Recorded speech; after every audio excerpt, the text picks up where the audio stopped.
Imagine for a second, right, that you are fighting this incredibly intense, just bitter legal battle over a family inheritance. Oof, yeah, those are always the worst. They really are. I mean, you've spent months, maybe even years, wading through dense financial documents. Right. You've had to sit in these sterile conference rooms, reliving painful family history, unpacking all these childhood grievances just to prove a legal point. It's exhausting just thinking about it. Totally exhausting. And you've drained your savings to pay these exorbitant legal fees, just watching the retainer vanish month after month. Yeah. But finally, after all the stress and the sleepless nights, you get your day in court. And you win. A total victory. Exactly. You win the case perfectly. The judge agrees with every single argument your legal team made. The family estate is divided exactly as you argued it should be. That must feel amazing. Right. You breathe this massive, life-altering sigh of relief. You feel completely vindicated. But then the judge hands you a piece of paper. Yeah, it's a bill. And not just any bill. It is a massive invoice for the loser's legal fees. Wait, what? Seriously, the person who just dragged you through years of hell, the person who lost the case against you, you now have to pay their lawyers. That sounds absolutely insane. It does. And why? Simply because, I don't know, 18 months ago, you ignored an email inviting you to sit down with a mediator and just talk it out beforehand. Wow. Yeah, it sounds like a total failure of justice when you frame it that way. You win the entire legal war, but you are utterly just financially devastated by the peace treaty you refuse to even consider signing. Welcome to the deep dive. If you are joining us today, whether you're, a legal practitioner prepping for a really difficult client meeting, or maybe someone trying to catch up on the rapidly changing field of civil litigation, or, just a learner who is insanely curious about how the justice system actually functions behind closed doors, you are in the exact right place. Because our mission today is to decode this massive, sweeping paradigm shift in the English and Welsh civil justice system. It's a huge shift. It really is. We're looking at a trajectory of legal reforms concerning alternative dispute resolution, specifically in the realm of contentious probate, which all culminates today, April 6th, 2026. Yeah, and what's fascinating here is that this goes far beyond just obscure civil procedure trivia. Right. We are looking at a fundamental re-engineering of how the state views dispute resolution itself. Okay, lay that out for us. Well, alternative dispute resolution, which, we'll refer to as ADR, and it most commonly takes the form of mediation. It has evolved. It used to be this polite, gentle suggestion by a judge. Like, hey, maybe try this. Exactly. But now it's become a de facto mandatory requirement. The state is actively moving away from the traditional combative trial model. Where two parties just fight until a judge declares a victor. Right. They're moving away from that toward a system of enforced structural cooperation. Okay, let's unpack this. Because when you throw around a phrase like enforced cooperation, it immediately sounds like an oxymoron. It really does. Like, how can you force two people who are locked in a bitter lawsuit to cooperate? To really grasp the weight of these April 6 rules, let's lay the groundwork. Good idea. How did we arrive at a point where a judge can essentially force hostile litigants to sit down and mediate? So we have to trace the historical trajectory of the civil courts to see how the foundation was poured. This didn't just happen overnight. Right. If we look back to the late 1990s, the civil justice system was really crumbling under its own weight. It was a mess, right? Oh, a total mess. It was notoriously slow, staggeringly expensive, and incredibly adversarial. So in 1999, there was this massive structural overhaul known as the Wolf Reforms. Okay, the Wolf Reforms. Right. And these reforms introduced the civil procedure rules, commonly referred to as the CPR. And the CPR is basically the rule book, right? Exactly. It's this massive rule book that governs every single step of a civil lawsuit. And in 1999, the CPR introduced the very first formal duty for the courts to simply consider ADR. Just consider it. Yeah, just consider it. But the culture was still fiercely traditional. So it was like a gentle nudge from the bench. A judge might, look over their glasses and say, have you folks thought about maybe not spending a fortune in my courtroom? Yeah, pretty much. But if the lawyers said no, the trial just went ahead anyway. Exactly. The mechanism was entirely passive. But the crucial turning point, the moment the tectonic plates really shifted beneath the legal profession, was a series of profound amendments to the CPR in October 2024. October 2024. What happened then? Two foundational rules were completely rewritten. First, CPR 1.1. This is the overriding objective. The overriding objective. That sounds important. It's the philosophical North Star for the courts. Literally every single procedural decision a judge makes must further this objective. Wow. And in October 2024, the rulemakers explicitly injected the words facilitating settlement directly into that overriding objective. So they baked it right into the core philosophy of the court. Right. And second, CPR 1.4 was amended to mandate that parties must actively cooperate to use ADR. I mean, the vocabulary shift there is massive. It went from a passive, the court will encourage you, to an active mandate, like you must cooperate to make settlement happen. Yeah, exactly. And taking that a step further, the real teeth of this reform, the major transfer of power, came with a tiny subparagraph. Which one? CPR 3.12. Catchy name. I know, right?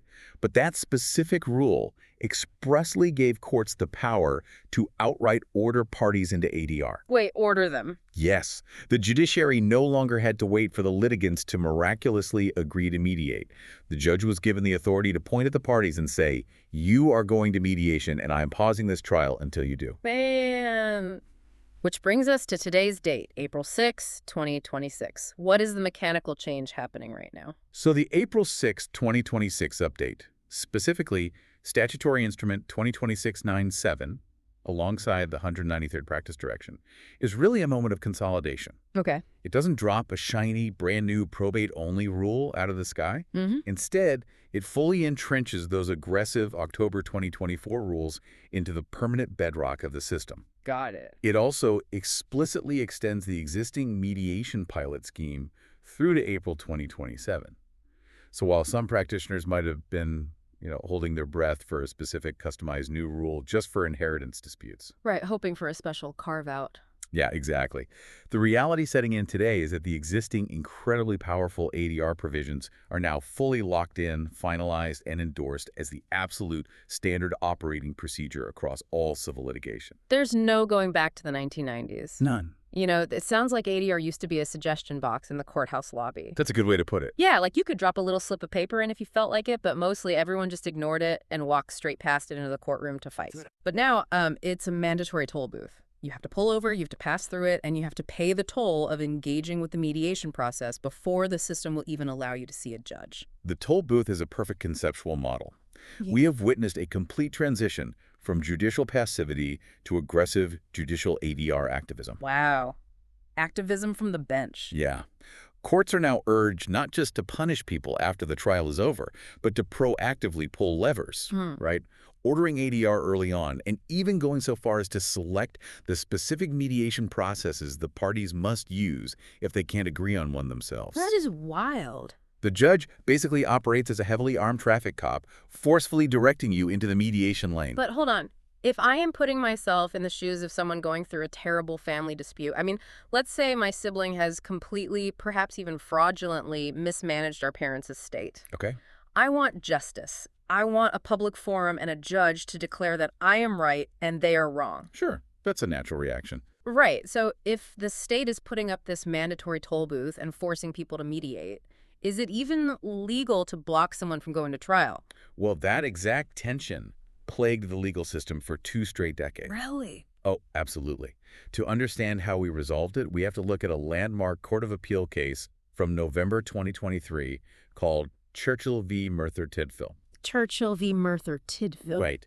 For 20 years before Churchill, the entire legal profession operated under an assumption based on an older 2004 case called Halsey.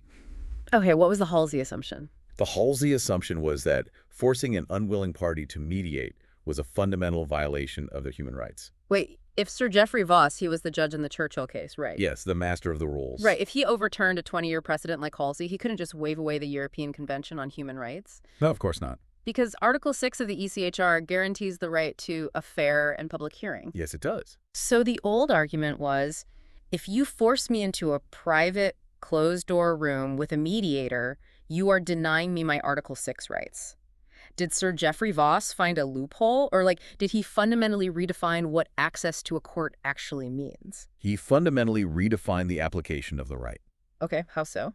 Well, Sir Geoffrey Voss, who, as we said, is one of the most senior judges in the jurisdiction, systematically dismantled the Halsey assumption. Hmm. He didn't ignore Article 6. He clarified its boundaries. Interesting. He ruled that the court does have the power to stay proceedings, which means hitting the pause button on the entire lawsuit and compel ADR, provided that the order meets strict criteria. What are the criteria? It must be lawful, it must be proportionate to the dispute, and crucially, it cannot permanently bar access to the court. Ah, I see the distinction. It's not a brick wall blocking the courtroom door. It's just a very heavy, very mandatory detour sign. Exactly. The mechanism relies on that exact distinction. If you go to mediation and it completely fails, say the other side refuses to budge an inch, Right. the court doors remain open to you. Your fundamental right to a trial has not been extinguished. You have merely been required by the state to attempt an alternative, less destructive path first. I hear that, but let me push back on the reality of that detour. Go for it. If I am being forced to spend thousands of pounds on a mediator's daily rate, plus paying my own lawyer to prepare mediation bundles and attend a full-day session that I am absolutely convinced won't work, Yeah. hasn't the court just created a massive financial barrier? I mean, you say the courtroom door is still open, but you've just made the hallway leading to it incredibly expensive to walk down. That's a very fair point. Aren't we effectively pricing people out of their day in court under the guise of efficiency? That is the most profound friction point in modern civil justice.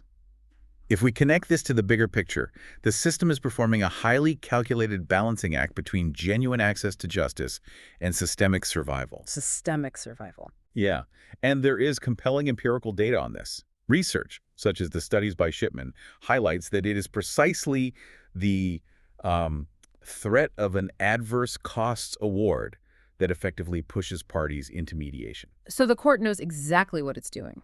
The system is entirely aware that it is making it risky and expensive to avoid the toll booth. Yeah. The stark reality is that the public court system is overwhelmed, it's backlogged, and it's incredibly resource-intensive. Right. There just aren't enough judges in courtrooms. Exactly. So the policy decision has been made at the highest levels that pushing litigants into private resolution, even forcefully, is better for the survival of the justice system as a whole, even if it feels burdensome and financially coercive to the individual litigant at the time. Okay, so the state has the legal authority to force you into this toll booth, and they've justified the ethics of it to themselves. Let's talk about the enforcement mechanism. Okay, let's get into it.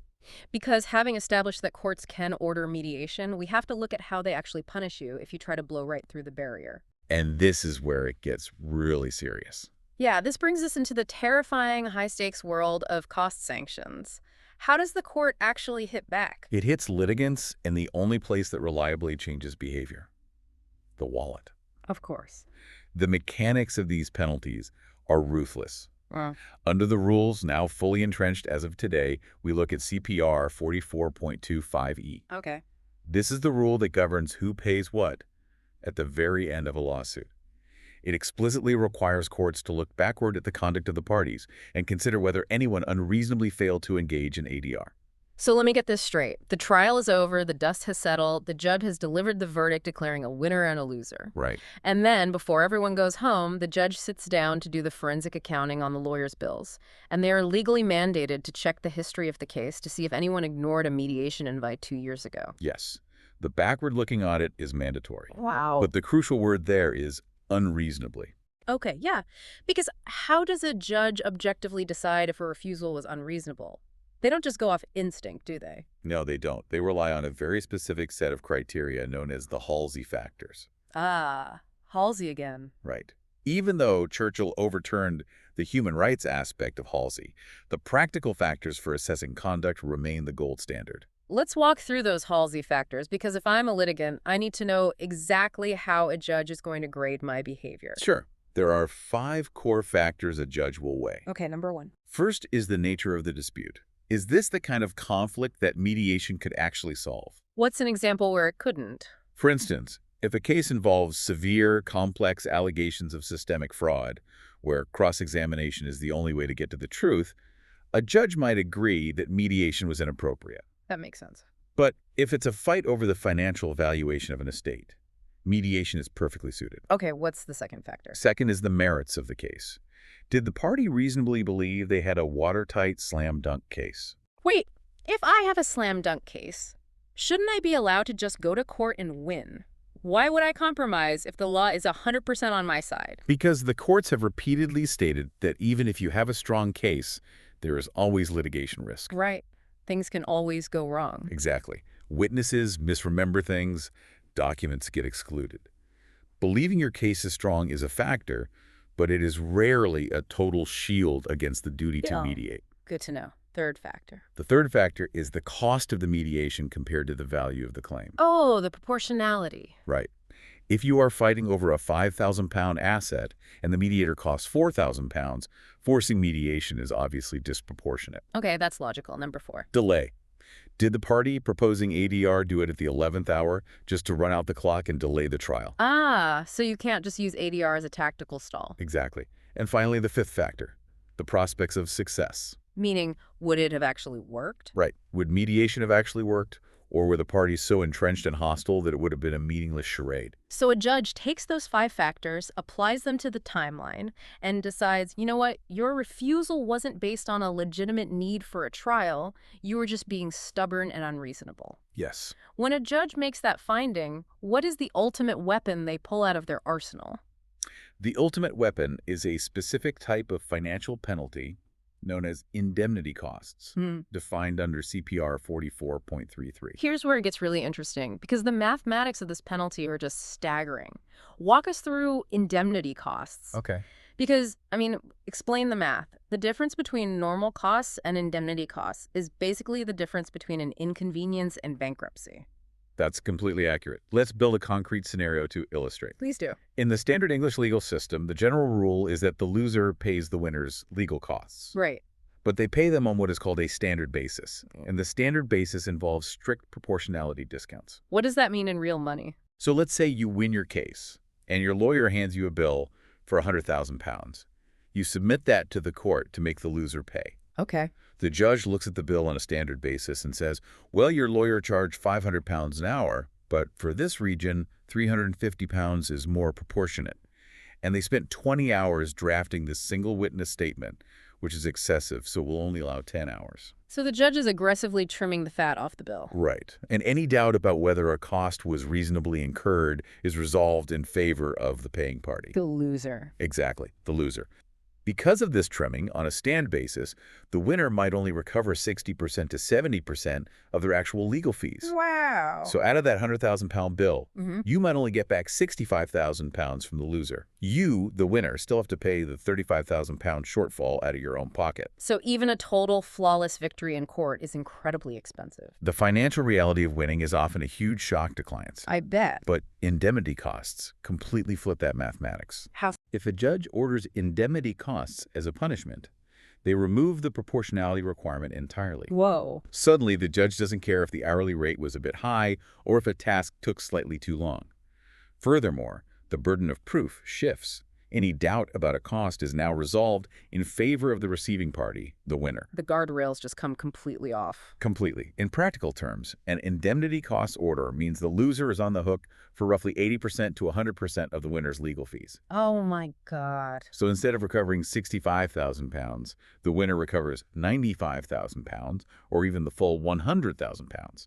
For the loser, having to pay their own lawyers plus 100% of the opposing side's lawyers is utterly ruinous. It's like winning a hard-fought football game, but because you stubbornly refuse to shake hands with the opposing captain before the coin toss, the league decides to punish you. That's a great analogy. You don't just lose your prize money, right? You have to pay for the opposing team's travel expenses, their custom uniforms, their luxury hotel stay, and the head coach's salary for the year. It completely mathematically negates the victory. The financial obliteration is exactly the point. Now, to be fair to the system, the threshold for triggering indemnity costs is exceptionally high.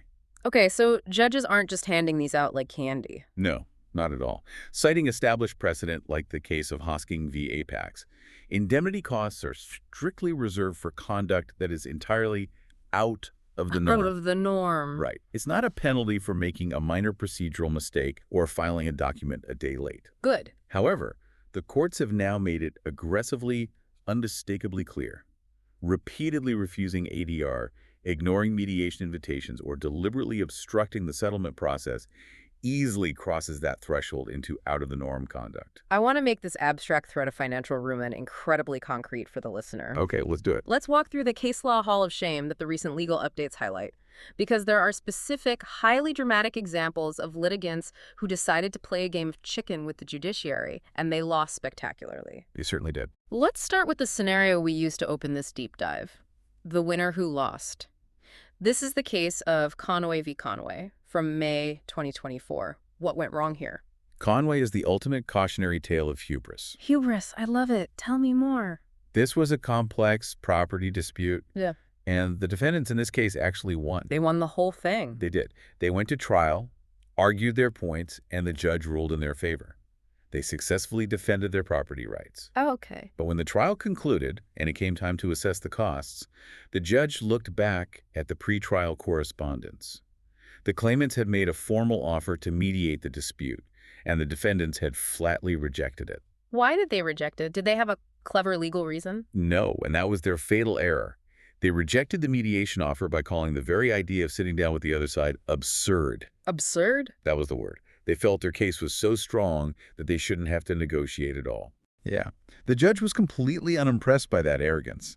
The judge essentially ruled, you might have been 100% legally right about the property boundaries, but you were entirely wrong about your duty to the civil justice system. Wow. And as a direct punishment for their inflexibility, the judge slashed the legal fees they were allowed to recover by 25%.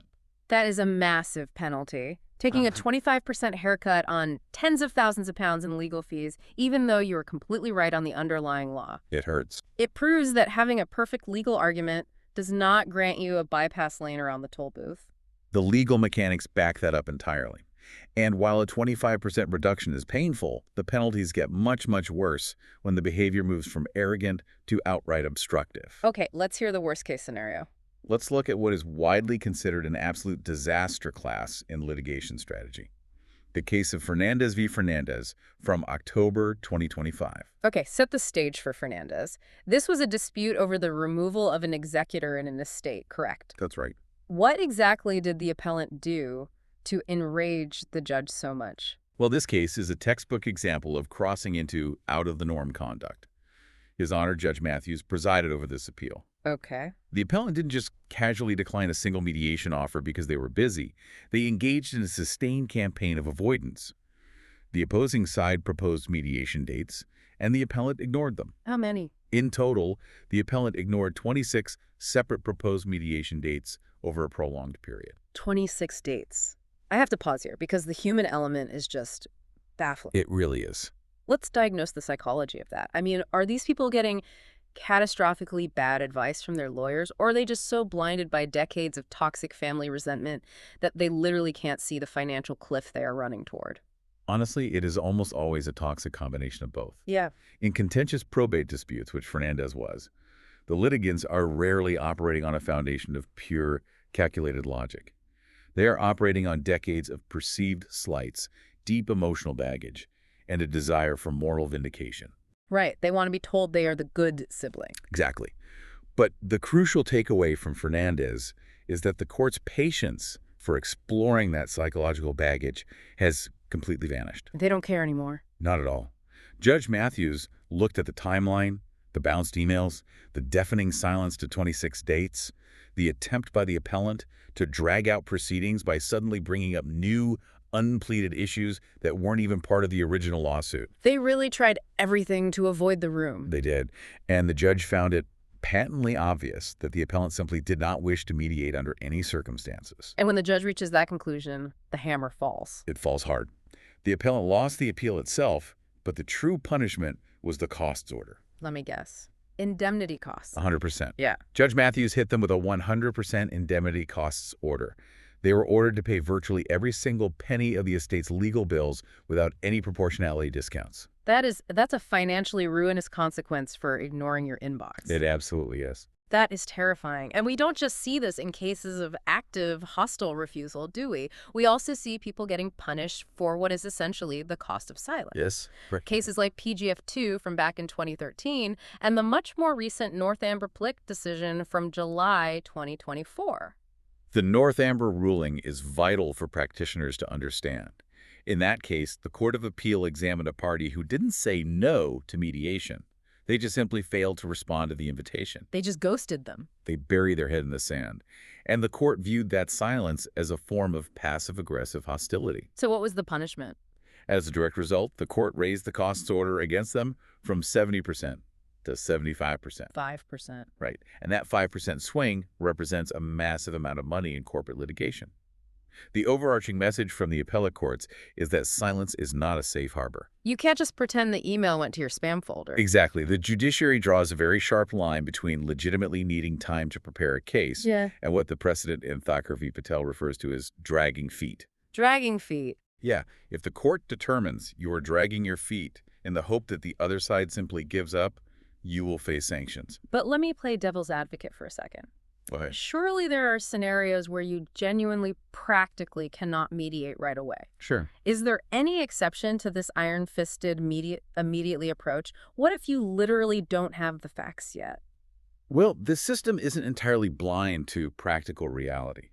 We can look to the case of Car Giant v. L.B. Hammersmith for some balance. Car Giant? What happened there? In Car Giant, one party actively delayed engaging in ADR for a significant period.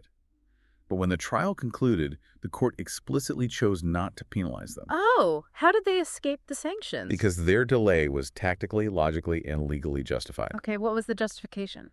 The dispute hinged on complex valuations, and the party argued that they needed to wait for formal expert evidence to be completed before they could meaningfully negotiate. That makes total sense. Right. Think about it mechanically.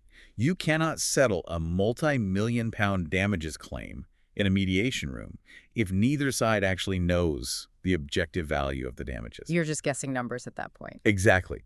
The expert report was the key that unlocked the ability to negotiate. So the lesson from Car Giant is that courts aren't demanding blind, mindless compliance just to tick a box. No, they are looking for genuine, good faith engagement. Right. So if you have a highly articulate, legitimate reason for delaying, like needing a crucial property valuation or a forensic accounting report, you won't be sanctioned. That is the precise distinction. We need the structural engineer's report to know the repair costs is a legitimate reason to delay mediation. And I refuse to sit in the same room as my brother because he ruined Christmas in 2015 is not. Precisely. Not a valid legal excuse. Which brings us perfectly to the emotional core of this entire legal shift. The big one. We keep talking about these rules, these sanctions, and these dramatic cases, primarily in the context of inheritance and estates. Yep. Why is this enforcement happening so aggressively in the realm of contentious probate? What makes probate the absolute perfect storm for mandatory mediation? To understand the focus on probate, we have to look at the fundamental nature of the conflict. Legal scholars like Hisham and Izzati, who study dispute resolution mechanics, they emphasize that mediation is uniquely, profoundly apt for estate and inheritance conflicts. Why uniquely apt? Well, consider the human architecture of a probate dispute. Yeah. You have two siblings fighting over deceased parents' will. Oh. Or you have a second spouse engaged in a bitter legal war with adult children from the first marriage. Yeah, that happens a lot. It does. These are not arm's-length commercial disputes over a breached contract. These are deeply personal, highly emotive, fundamentally irrational conflicts. Because the court only has jurisdiction over the law. The judge only cares about whether the signature on the will was properly witnessed or, whether the deceased had testamentary capacity. Exactly. The judge cannot rule on the fact that mom always loved the younger sister best or that the older brother never visited the parents in the nursing home. And that's exactly it. The mechanism of a trial is entirely unsuited for that reality. Yeah. Knowledge is most valuable when understood and applied to reality. And the reality of a probate dispute is that it is almost never just about the money. Right. The money is just the proxy. The fight is about grief. It's about sibling rivalry. It's about deep, unresolved family history. It's all the baggage. All of it. When a family takes that baggage to a public trial, the judge is forced to use a very blunt instrument. They apply the CPR, examine the evidence, and rule for Party A or Party B. Winners and losers. Right. The court can legally distribute the bank accounts, but it cannot fix the broken family dynamics. In fact, cross-examination actively destroys whatever goodwill is left. I see it like this. Taking a bitter family dispute to a full high court trial is like calling in a surgical military strike. That's a vivid image. Yeah. I mean, yes, it is highly effective at obliterating the specific legal issue.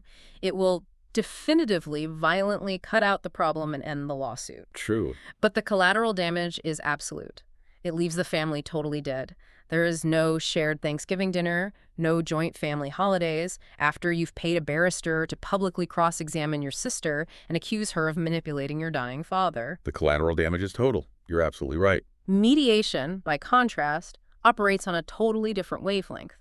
It's almost like family therapy, but equipped with a spreadsheet. Oh, family therapy with a spreadsheet. I like that. In a private mediation room, the mediator allows you to yell, to vent, to talk about the emotions and the nursing home visits and the perceived favoritism. You get to purge the emotional poison. Yes. But the mediator constantly steers that emotion back toward a structured, practical goal, dividing the assets in a way that everyone can live with, ideally preserving some shred of the family relationship for the next generation. That analogy cuts right to the heart of the judicial philosophy driving these April 2026 reforms. The judges just see the wreckage, don't they? They see the emotional wreckage of these trials every single day. This is why judges routinely, aggressively encourage mediation in probate. Is there a case that illustrates that? Yes. Look at the case of Schumacher v. Clark. Schumacher v. Clark, what happened there? In that case, the conflict was escalating rapidly. The judge didn't just suggest mediation. The judge literally issued an injunction, a powerful court order, to completely pause the proceedings regarding the removal of an executor, specifically to force a window for mediation. The judge just put up a roadblock to stop them from destroying themselves. Yes, the state is effectively issuing a paternalistic mandate. We will not allow you to burn down your family legacy and drain our limited judicial resources just because you are trapped in a cycle of grief and anger. Wow. So shifting gears from the philosophical underpinnings to the gritty on-the-ground reality, let's open up the playbook. The survival guide. Exactly. Let's construct a survival guide for the practitioners and the clients who have to wake up tomorrow and navigate this newly entrenched landscape. Okay, let's do it. What are the concrete, actionable takeaways for surviving ADR in 2026? The very first non-negotiable best practice is aggressive proactivity. Proactivity. You cannot wait for the other side to suggest ADR, and you certainly cannot wait for the judge to order it. You must propose ADR early. Like, how early are we talking? We are talking about the pre-action stage, months before a formal lawsuit is even filed with the court. You send the formal letter of claim, and in the very same envelope, you include a formal proposal for mediation. Right out of the gate. And if the dispute does escalate and the lawsuit gets filed, how do you signal to the judge that you're the reasonable one? You weaponize the court documents. Weaponize them. Yeah. ADR efforts must be explicitly prominently detailed in your case management summaries. Okay. When the judge opens the file for the first time, the very first thing they should see is your timeline of attempts to settle the case. You have to signal from day one that you are actively trying to save the court's time. And I imagine the golden rule underlying all of this is document absolutely everything with paranoid precision. Paranoid precision is the correct approach. Practitioners need a meticulous chronological checklist. What needs to be on it? Who proposed ADR? On what specific date? What specific type of ADR was suggested? Was it early neutral evaluation or a full mediation? What mediators were proposed? And what if the other side says no? If the other side refused, you need their refusal captured in writing. If they are engaging in the kind of foot-dragging we saw in Fernandez and Thakkar, you meticulously document every ignored email, every bounced call, every missed deadline. It's her building a shield. Precisely. You're building an evidentiary shield. When the trial finally ends and the judge turns to CPR 44.25D to decide if anyone should be hit with indemnity costs, your meticulously documented timeline is your absolute defense. It proves you were the reasonable actor. Exactly. Let's talk about the hardest part of a lawyer's job, the client management. Because if I am a client and I am furious that my sibling stole from the estate, I might sit in my lawyer's office, bang my fist on the desk and say, I refuse to negotiate with these monsters. I want my day in court. How does a lawyer navigate that? This requires arguably the toughest conversations a legal professional can have. I can't even imagine. Lawyers must sit their clients down and advise them not on the morality of their case, but on the cold, unforgiving math of cost sanctions. Ugh, you just have to be brutal about the numbers. You do. You have to look the client in the eye and say, you might feel in your bones that you are 100% morally right. But if we refuse this mediation offer today without a bulletproof, mathematically sound legal reason, we could go to trial, win the entire estate, and still be pushed into personal bankruptcy paying the other side's legal fees. The client has to be educated that the landscape has totally changed. Totally. Engaging in ADR is no longer a sign that you have a weak case. It is a mandatory risk management strategy required by the state. It is entirely about risk mitigation. And, the system isn't just putting pressure on the litigants, it is also heavily regulating the mediators themselves. Right, because if you are forcing thousands of highly volatile family disputes into private rooms, you better ensure the people running those rooms actually know what they're doing. Exactly. Mm. The regulatory framework is tightening rapidly. What's changing there?